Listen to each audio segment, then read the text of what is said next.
Well, hello there. Welcome to another episode of The Lowdown. My name is Kirk. And I'm Mac.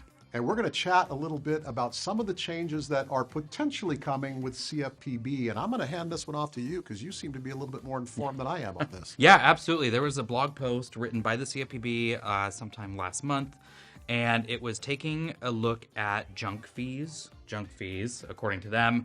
But it also touched on discount points, which are specifically carved out in legislation to not be considered junk fees because it does have an actual tangible change to what the loan looks like. But something that's been interesting as rates have increased over the last couple of years, we've seen the share of borrowers who are paying discount points up front dramatically increase. It went from about 30% in 2021 all the way up to 50% of borrowers in 2022. I'm guessing, Mac, this has something to do with the fact that the cost of homes has risen.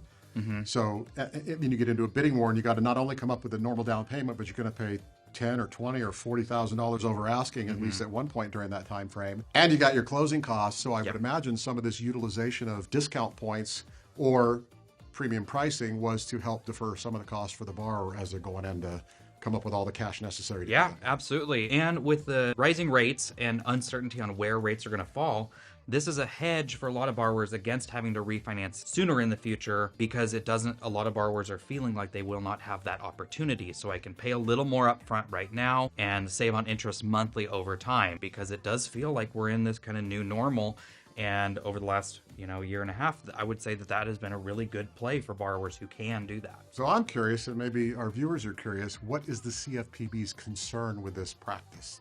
What's their primary concern? Yeah, absolutely. They're just concerned that this is being more predatory in nature, and you're only giving your borrowers just the option to buy the points, and that they want to just make sure that it's not being used in kind of a sales tactic only way, and more of a, this is actually good for the borrower, or the borrower's getting the choice to do this or not. It makes sense because recently 2-1 buy downs and things like that have become a lot more popular because rates have gotten high and people are looking for ways to reduce their monthly expenditure. So I get it, but in large part, from my experience, and I'm wondering if maybe yours, from the loan officers I know, it's just being used as a way to diminish costs for the purchaser in a real estate transaction. Yeah, and it can help get the borrower to qualify in a tough, if you're right up against the DTI limit, pay a little bit of points up front in lieu of paying off some other debt or something like that, and make that payment lower for the life of the loan.